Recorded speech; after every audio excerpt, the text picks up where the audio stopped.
I'm Jamie Cope with the WVU Industrial Extension. I'm the Manager of Business Development here. And got a few webinars coming up right now. Most of what's on our schedule are regional roundtables. If you have an opportunity to join those are a lot of fun. You can check which region on our website. It's wvmep.com/webinars. That's webinars with an S. And we've got a great group of things coming up later in the summer into fall. So keep an eye on that for new things coming up. As I said, I'm Jamie Cope. I'm the Manager of Business Development at the WVU Industrial Extension. You've got my contact information there, and I hope you feel free to use it often. So a little bit about the Industrial Extension. The WVU Industrial Extension supports small and medium-sized manufacturers in West Virginia and the surrounding regions.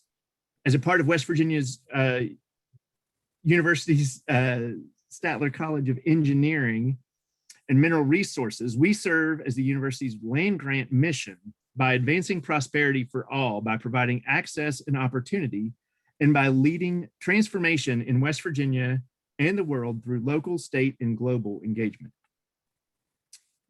We also serve as West Virginia's affiliate to the MEP National Network, a nationwide program that supports the manufacturing community. This allows us to work on a national, state, and local level to improve our community of manufacturers. Our team provides a wide variety of services and training, and we pride ourselves on not just being knowledgeable, but approachable. Please reach out to any of our team members if you have questions about how we can work together. And I also want to note that we've got a team member missing there. We've added Tracy Straub, who's going to oversee marketing with our group. So hopefully by the next time we'll have a picture of her that we can put up there as well. So sincere selling, because selling any other way stinks. This is a presentation that Stacy Miller, our director, asked me to put together an internal presentation about sincere selling for our team, or about selling. And when she asked me, I thought, boy, I'm really not very knowledgeable about selling. I don't consider myself a salesman. A lot of people who call themselves salesmen I don't like, but because she asked me, I said, sure, I'll do it. And we put this together and turned out pretty good, so we thought we would share it. So some of what you see is going to be a little bit specific to our organization, but obviously you'll be able to find ways to tweak that and make it work for your group as well.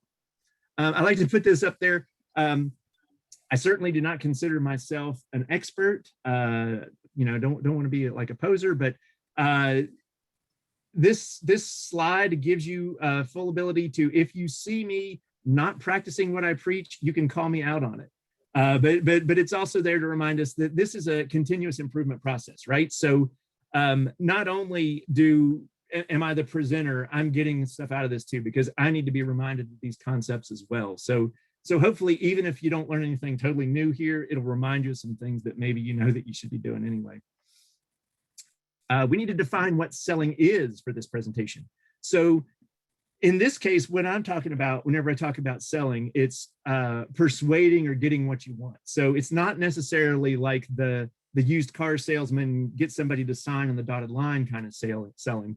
The kind of selling that we're talking about today is more like, hey kids, I'd rather go to Taco Bell than McDonald's, or hey, I'd really like a raise. So it's kind of more of the soft selling, persuading kind of selling that we're talking about here, but it certainly applies to the car salesman sign on the dotted line kind of selling as well. So just wanted to make sure we're all on the same page of what we're talking about. One of the ways to look at selling, instead of talking first about how we would sell other people, I thought it would be good if we took a look at how people sell us. So I wanted to give a hypothetical situation where we've got this ruggedly handsome guy, and he's finishing up an appointment. He's getting ready to drive to another appointment. His next appointment is in an hour, and he's got a 45-minute drive to get there. Knowing this guy as intimately as I do, I know that whenever he shows up for an appointment 15 minutes early, that's whenever he feels like he is on time. So keep that in mind. So here's the first scenario in this hypothetical situation. The phone rings, he answers it. My kid needs to interview a chemical engineer. I found your name on the internet. The report is due tomorrow. Can she talk to you? And just so you know, I'm not a chemical engineer. All right, so that's scenario one. Scenario 2, Adolfo said I should give you a call. My daughter has a report due on manufacturing jobs, and she was hoping she could interview you today. Do you have time? And then scenario 3, my name is Sissy. I'm a 6th grader at Winfield Middle. I'm writing a report on what I want to do when I grow up. I want to be a business development manager. Can I talk to you about what you do?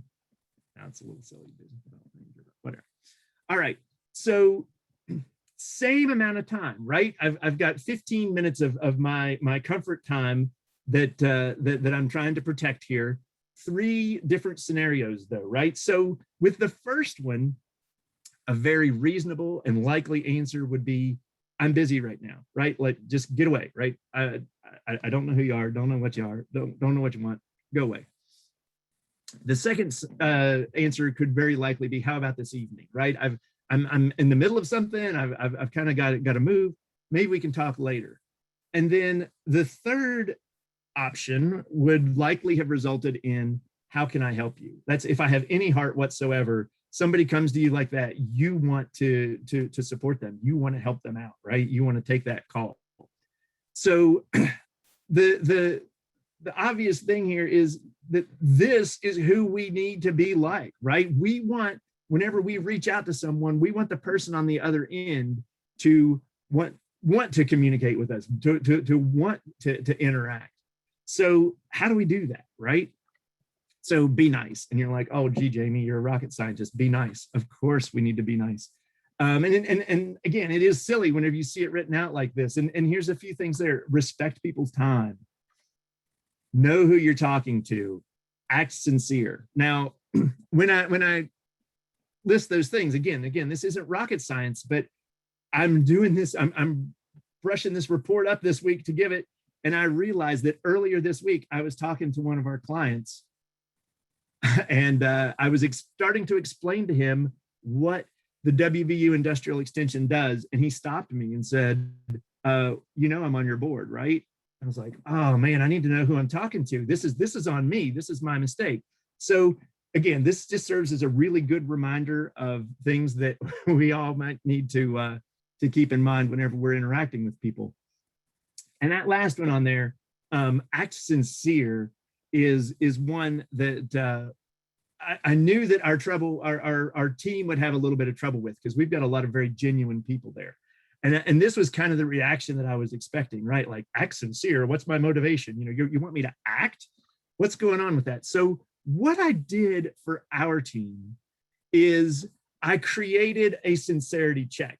Now, this one's going to be very much for our team. I'd like for you to, you know, keep that in mind, but think of ways that maybe you could do this same sincerity check for the folks that you work with. So the first thing I said is, hey, you work for the WVU Industrial Extension. And there's a lot of pride that goes with that. I mean, even if you just stop at WVU, right? There's a great amount of pride and history and warm, fuzzy association that you get with that. So the Industrial Extension is something that we should all be proud that we work for. Our purpose is to help manufacturers, and that's enhance the productivity and technological performance of U.S. manufacturing. So that's taken from our mission statement there. But that's what we're here for. And kind of a side note here, I don't know if you guys know, whenever we try to sell you projects, that we don't personally get anything out of that, right? I don't get a commission. We don't get raises. It's not about that. Our purpose is to help you. And that's what we're trying to do with our communications. Everyone on this team is hardworking and capable, and that has been proven. I don't know if you guys can say that about the folks that you work with, but it has been a real, just absolute blessing to work with these guys, who everybody is swimming the right direction. We build each other up instead of tear each other down. So it makes it for a great, great environment. And we know that I know that whenever I work with these guys, they're going to do what they say they're going to do. And the last one, we can make a manufacturer better. I have no doubt that the folks on our team are so knowledgeable, hardworking, just great to work with, that we could pick them up, plug them in any manufacturing facility in the country, and they could make it a better place when they left. I just no doubt. And that's something that makes it easy for me to do my job. And because I believe those things, I'm not acting whenever I'm selling someone in a sincere way. And we're gonna have sincerity checks every now and then. Even if I don't have them up, you might want to just kind of keep that in your mind, because if you don't believe those things, it's going to be very difficult to maybe adjust your behaviors, or doing things that are a little bit out of the norm, just to make things better, to try to get these things to happen. Now, not saying you should lie to get things to happen. It's not an ends justify the means. It's allowing yourself to do things that may be out of your comfort zone in order to get to the sale or selling. So here's a new hypothetical situation.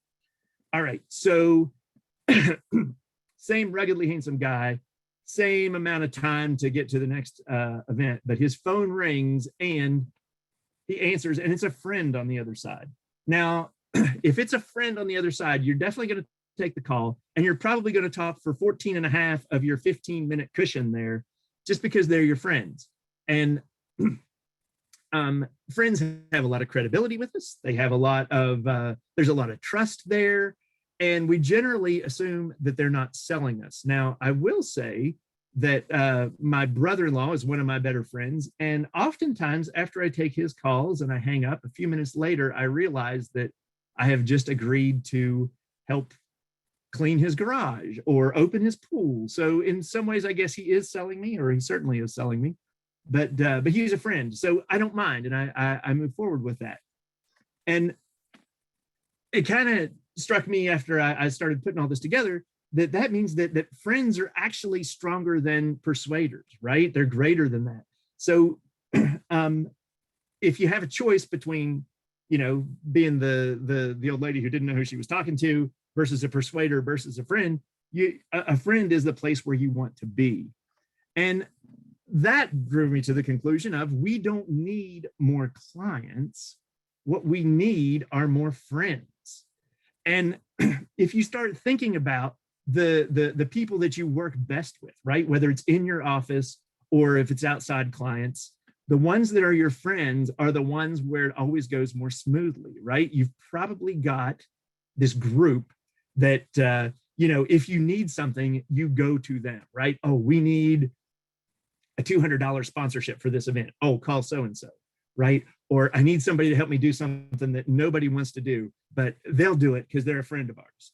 So that's something that that maybe we all kind of needed to look a little bit differently at. And how do we make friends, right? Is it some kind of weird science? So there were probably 5 people on this webinar that actually got that reference, and one of them found it mildly amusing, and that was me. But yeah, I went there anyway. All right, so actually there is some science to becoming a friend, and this was really cool. I found this, the friendship formula. So what the friendship formula says is that you take your proximity times the duration plus the frequency and multiply that by the intensity, and you get the strength of the friendship. So whenever it's talking about proximity, what I like to think of is like, if you live in a neighborhood, you are probably better friends with the people who live in the houses right around you as you are with the people further down the street. And that's purely because of proximity, right? It doesn't mean that you have more in common with them or that you just like them any better. You're just, proximity wise, you're spending more time and you're closer to them. Same thing if you've ever lived in a college dorm, right? The people on your hall or your floor were in close proximity, so you probably got to know them better and were better friends with them than the people who might be at the dorm next door. So duration and frequency work together, and I like how they put that together in this formula. So whenever I think of duration, one of the things that I think of is my dad's family. They all converge on Myrtle Beach once a year and spend an entire week together. So the duration of that vacation is really long. I mean, it's a whole week. It's like a week-long meeting with all of these cousins and aunts and uncles and things, but the frequency is really low. So, once a year. So you still would score pretty high on the friendship equation there because the duration is high and the frequency is low. On the flip side of that, if you go to the same coffee shop every morning, your duration is going to be really low. You're going to have, maybe a minute or two where you're, exchanging your debit card for the coffee and that kind of thing. But the frequency is going to be really high because you're going to see this person every day. All right. So the last part of the equation is intensity. So the intensity of the relationship or of the friendship can be controlled by you. So I think about, again, with that coffee shop analogy there. So if you go in and you just stare at your shoes and you do the exchange, don't even look at the person, the intensity would be really, really low. But if you told them a dad joke every time you saw them, or asked about their kids, or had, a meaningful minute to 2 minute conversation, that intensity could really go up, and that would cause your friendship levels to go up. All right, so in simple terms, the friendship formula says that the more time you spend with someone, the more they will like you. And the more intense or deep those interactions are, the more they will like you. So that's the basics of that formula. And one thing that's really interesting is there's no mention in that of common interests or, hobbies that you share in common, those kinds of things. So that's kind of interesting. If you start looking at your friends, I mean, a lot of those friends do have common interests, but you're probably meeting with them that probably boosts your frequency and intensity because of those hobbies, not because of the other things that are involved in the formula. A lot of what I've just mentioned has come from this book called The Like Switch, and I love this book. It's written by an FBI agent who was attempting to convert spies from spying on us to helping us spy on them. So if you're one of those folks that likes to read, this is a really good read. Lots of interesting stuff about body language and just language in general. And one of the things that the Like Switch talks about is the golden rule of friendship. And if you want people to like you, make them feel good about themselves. Seems pretty straightforward. And it goes right along with this really classic quote from Maya Angelou. I've learned that people will forget what you said, people will forget what you did, but people will never forget how you made them feel. So I think back in my work career, and 20 years ago, people who I worked with, there were people that I definitely think of that person. I'm like, oh yeah, I like that guy, but I don't necessarily feel like I remember everything that we did together, right? I don't remember what they said to me. I don't remember what we did together, but I know that I like that guy. So evidently they made me feel good. Another great quote by Dale Carnegie is, you can make more friends in 2 months by becoming interested in other people than you can in 2 years by trying to get other people interested in you. So this is kind of turns what pop culture teaches us on its head, right? Because we kind of feel like if you're, a rock star or an actor or something like that, that you're super interesting and that draws all of the people to you, right? So we kind of feel like, oh, we're supposed to be interesting in order to get people to like me and to get friends. But if you think about the people in your life that you like and that you're connected to, more often than not, it's the other way around, right? You show interest in them, and then you build that relationship. So I also think of the first time I met my boss's boss. I met Josh, great guy, a lot of fun. But the gut feeling, what I felt like I needed to do was basically unload everything about me to him as quickly as I could, right? I needed him to know that I was a smart guy. I needed him to know that I was really good at what I do and that I had this experience and that experience. But what I should have done, and I tried to do, I don't know how successfully, was to become interested in him, right? Because it would be more important for me to know what he knows and how he feels about what he's doing than it is to let him know what my feelings are. At least if I wanted to build that friendship, that's the way to do it. And can certainly do a sincerity check on that. Not being slimy at all. It's sincere. So why is it so hard to put others before ourselves?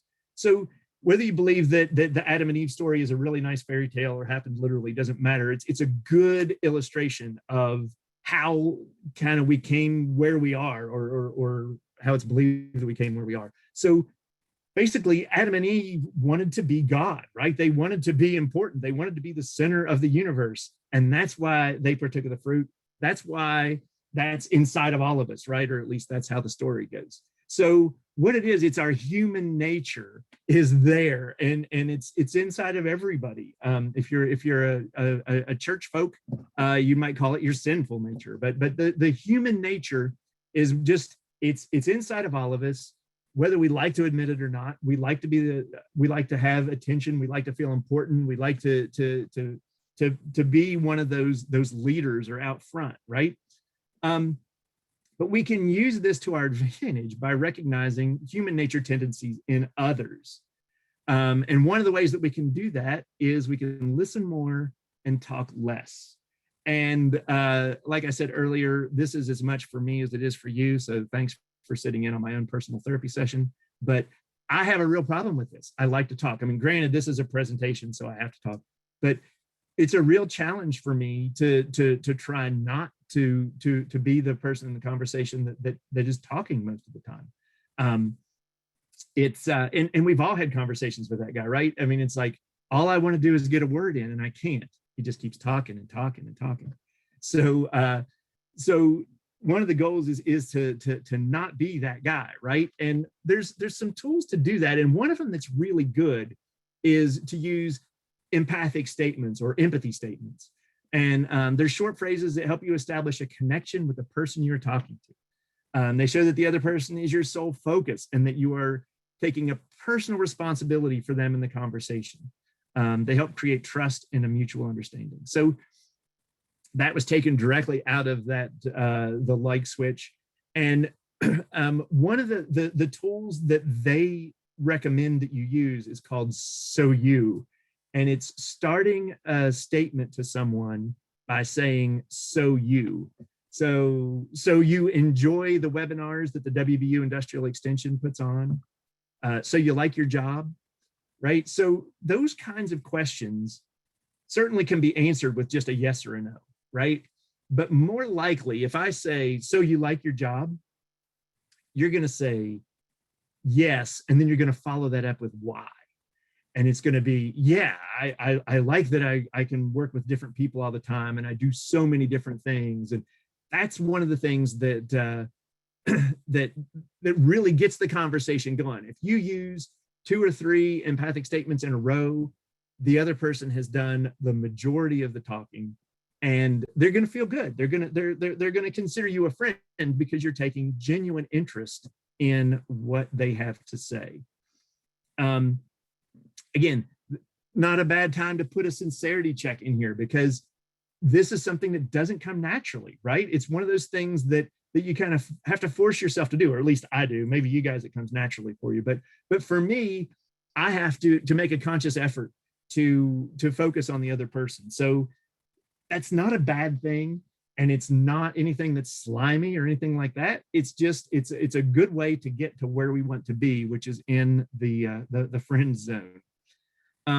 Normally, whenever we do a yellow screen like this, it means we have a poll, but I'm just going to throw this up to be silly. Have you ever liked something someone was wearing but didn't tell them? And the answers, of course, are yes or yes, but I don't want to admit it here. Of course, we've all been there before. There have been times whenever I have seen like a tie that somebody really liked, and the next time I was out shopping, I was looking for a tie like that. And as I'm like looking for a tie somewhere, I'm like, did I even tell that person that I liked their tie? So again, this is another one of those things. It's painfully simple, kind of silly, but compliments don't cost anything. Why are you saving them, right?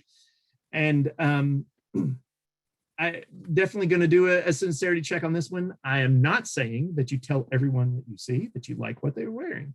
If you don't like what they're wearing, don't tell them you like what they're wearing. But I personally, and hopefully you can relate to this, I have to look for opportunities to give compliments sometimes. There are a lot of times that I think about them, but I don't let them come out of my mouth. And because I'm trying to be more aware and trying to be a little bit more sincere in what I do, if I see something that I like, somebody, does a great job, I try to tell them. And that is a great thing for building a friendship. Again, not asking anybody to lie or do anything that they're not comfortable with, but look for those opportunities. They're worth a lot. Okay, so you're seeing all this and you're thinking, okay, so who cares, right? I mean, Jamie, you're telling us to be nice. We're trying to get people to like us. What's the big deal? And what I mean by that actually is how does this apply to my work, right? How does this have anything to do with selling or trying to get my day-to-day work done?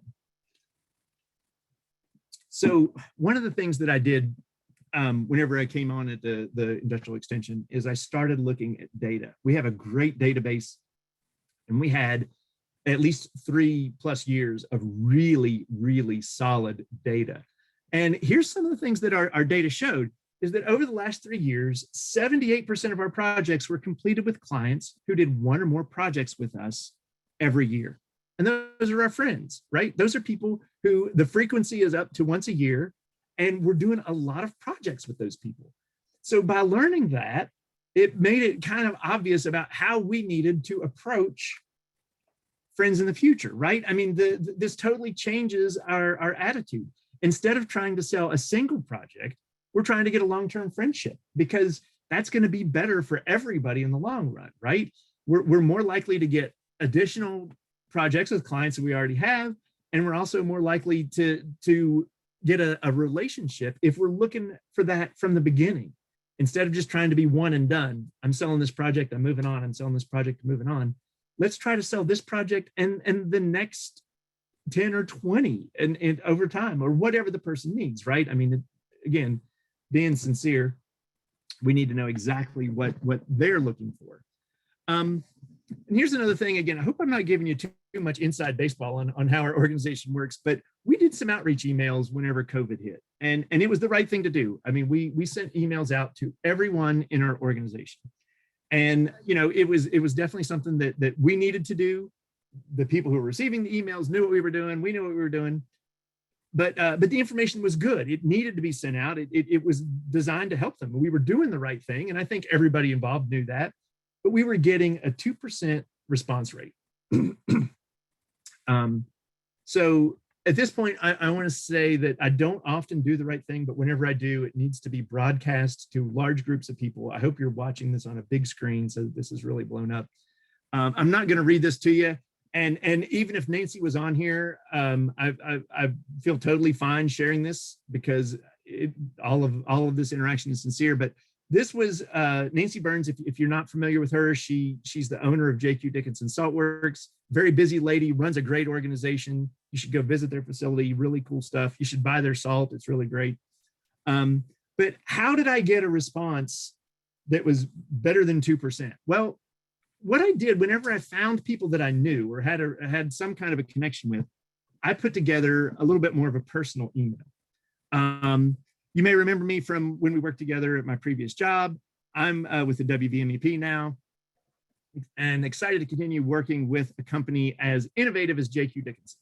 The way you responded to the pre-Christmas season fire was inspirational.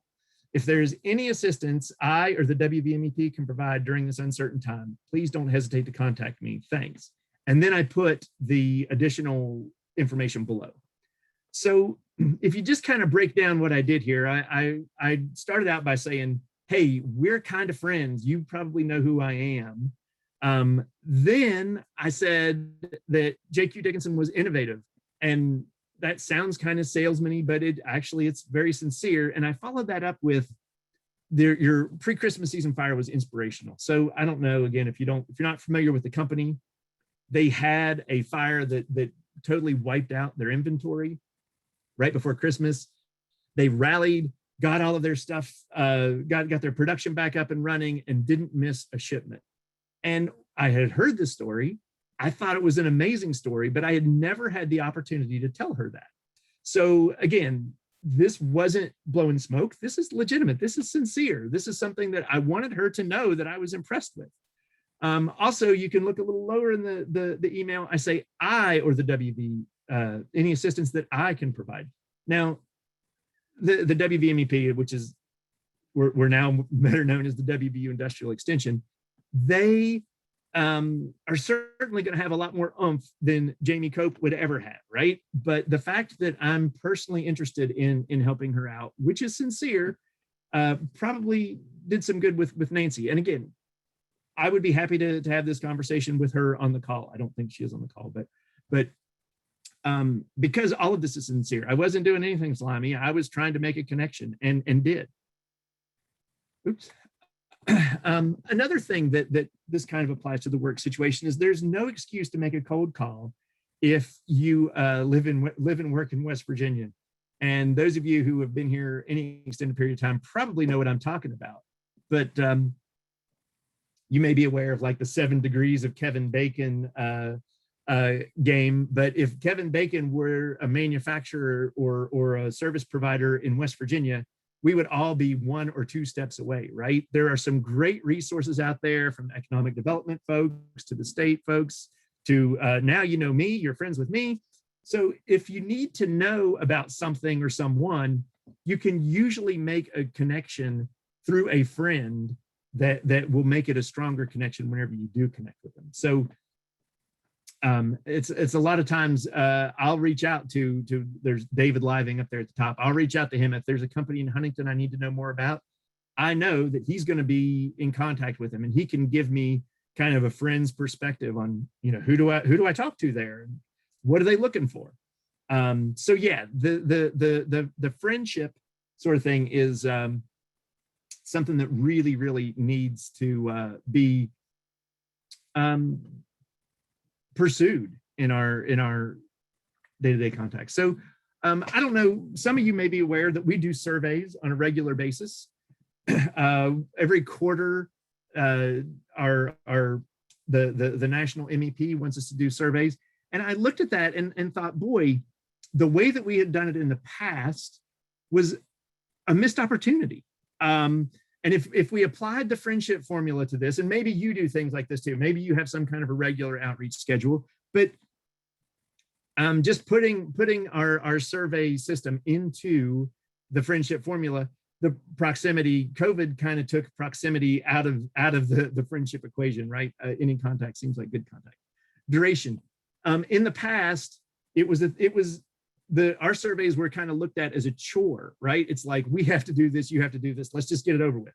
So the duration, our goal was to get it done as quickly as possible so that we could move on and get on to bigger and better work. Now we look at it as, we're respectful of our clients' time, but this is actually an opportunity for us to interact with them. It ups our frequency, right? So let's sit down, let's talk about what's going on with you.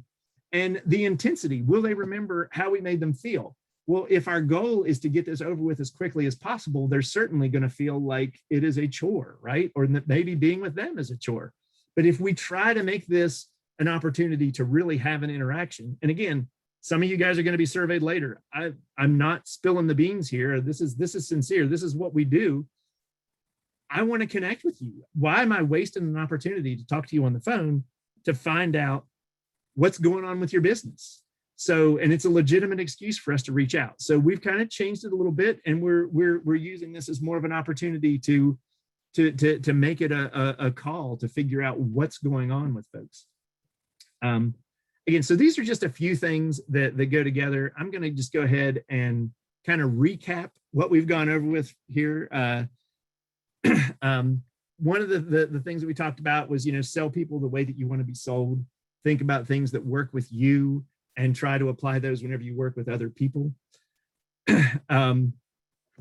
We go after friends, not clients. And I think that if everybody kind of took that approach, things would go a lot more smoothly. It's not a sales call. It's a how can we help you call, right? And that's how it is with us. Hopefully your organization can feel the same about what you do with your organization to help make friends. And lastly, just always be sincere. I hope that most of this didn't come off as salesman-y or pitchy. I find that those are the people that I want to work with. If you come out and you're kind, you're interested, you want to interface, you want to make things better, those are the people I want to work with. So as long as we can all be sincere together, I think that's what works. So thanks everybody for joining us for this. I went kind of fast, but if anybody has any questions or comments, go ahead and put those in the chat. We'd love to hear from you. And hopefully you got something out of this. You've got my contact information here. We're going to be sending out a recording later, and feel free to reach out and let me know if there are things that I could do better here or topics that you'd like to see in the future. So that's all I have for now. I can't tell if we have anybody putting anything in the chat or not. No, Jamie, so far no questions, but a great presentation. Thank you so much. You know, I've been around our program for going on 16 years total now, and a lot of the things you hit on make so much sense. Just not even in the world of what we do, but outside of it. You know, I think many of the companies that we work with, you know, they're great at what they do. They're great at making that product, doing that thing, but they grew up doing that. So I think stuff like this is really helpful to stop and think about. The people you're talking to don't always know what you know. So it's good to kind of be on that side, understand what they're asking for, and learn how to take yourself into what they need. Oh, I see a question. A question from Zachary Carrier. Sorry if I mispronounced your name. Oh, how do you rely on those 6 degrees of separation connections without wearing them out, wearing them thin? That's a really good question. That is a really good question. And there's a fine line there, right? I know one of the things that I try to do is be very conscious of the person on the other end's time. I had a call with Matt Bohr recently, who's the business retention and expansion rep in the northern part of the state. And I said, hey, I need to know about these 10 companies. And we went down the list, and he was a great help on that. And then when the call was over, I said, look, Matt, looks like you were all given no take on this one. I owe you. So please don't ever hesitate to reach out if there's anything I can do to help you out. Now, whether he will or not is up to him. But I think just acknowledging that I realized that I was asking for stuff and not giving anything probably kept us in the friend zone for that. And I didn't call him the next day and say, oh, Matt, here's 10 more, right? You know, I'm conscious of the fact that he has a lot of work to do, and he can't spend all of that kind of time with me. But yeah, that is a great question. And another thing that kind of works is because of all of those degrees of separation. I called Matt Bohr, but maybe the next time I need somebody up in that area, I call someone else, right? I mean, there's plenty of connections up there, but let's see, I need lots of connections, but they don't always need me. Yeah, I totally get that. And yeah, and there are times too when we find ourselves doing things, and I again don't want to burn the sincerity, but yeah, I think, well, I will do this for this person because I know that they're going to be able to help me out down the road. And that's not, again, not a slimy thing. I'm not keeping score or anything like that, but it's like there are certain people that I'm certainly more willing to spend time and effort helping out because I know that they get it and they're going to, reciprocate if needed. Yeah, Jamie, just to add on to that, Zachary, I feel the same way a lot of times in the line of business, even in our personal lives. We always rely on our friends for questions, help, this and that, but we rarely tend to ask of other people what we wouldn't do for them. And in your daily life, you probably helped them and done more of these returns some of these IOUs without even realizing you've done it. Right. Well, and as I said earlier too, I mean, our whole mission is to help manufacturers, right? So if you're a manufacturer and you come to me, you've automatically got my ear. So, or if you're a service provider for manufacturers, we need to know how we can connect you with the people who need your services. So yeah, I'm not seeing any other questions. I must have either put everybody to sleep or got everything done properly, right? Dave, this is Stacy. I'd like to say thanks for sharing the insight with our customers on how we want to do business, because we are federally funded, but our agreement with the Federal Department of Commerce requires us to charge fees for most of our work. So unless we have exemptions of some kind, the idea is that we help fund project work with our time and our customers pay as well. That's the whole concept that's used nationally. So I would love if we could do all of our work for free. And I know we would probably have a lot more friends if we could do that for our clients for free. So there is some element of, us having to operate like a business and engage with our customers. So all of you that are on the phone, I want you to know directly from me and our team that we genuinely care about supporting business in West Virginia. We'll do everything we can that's within our skill set to make that happen. And we'll find resources that to support our work if it's things that we can't do. And, we're transparent with how we're working because we want you to know that it's really sincere. And, when Jamie put this together for our group, it was really good. And I know he said he's not a salesperson, and I always feel like I'm not a salesperson either. If you're passionate about what you do and that you can help people, you're not in sales. It's really just, it just comes through in everything that you do. So I hope that you all see that too as truly us just fulfilling our mission. And we wanted to share some insight with, kind of how we're thinking, and hopefully it helps you guys as well. Yeah. Thank you, Stacey. Appreciate that. And guys, just a follow-up question from Zachary. On the flip side, how do you establish barriers for people who take advantage of you or your team being an easy sell? Sometimes it feels like when you set the bar, it just goes up and up. Yeah, and again, that's a really fine line. We deal with this a lot because there are certain people or like small business ideas where it's like, hey, you just aren't ready to talk to us yet, and they keep coming back, right? It's like, no, you're doing great work, but we're not there. So how do we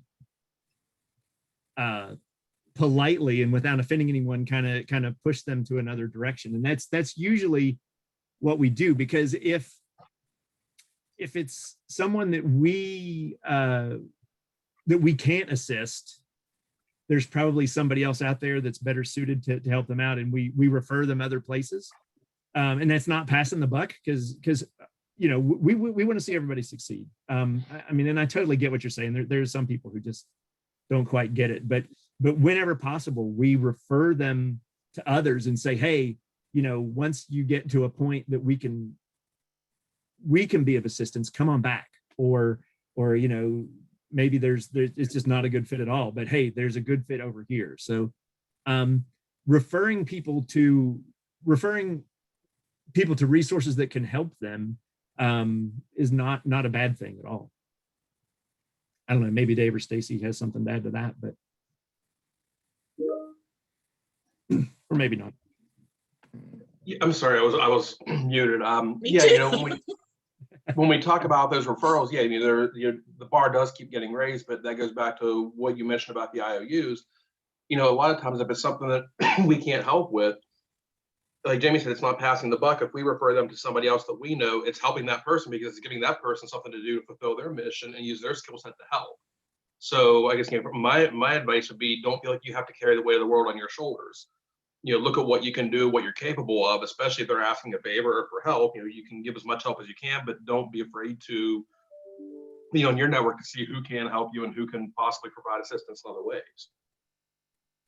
I don't know, Zachary, maybe you're still referring to the truck comment. So if you're being asked to move a lot, you might want to up your fee to be more than just pizzas or whatever you're asking for. It's good questions though. Yeah. Pizza and beer. There you go. That's what we charge.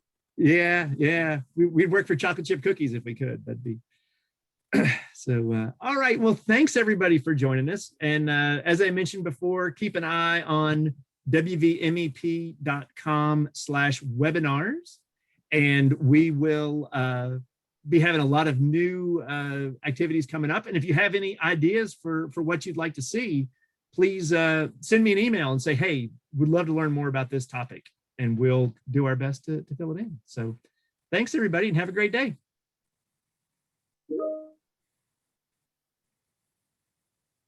Take care. Thanks, Jamie. Thank you.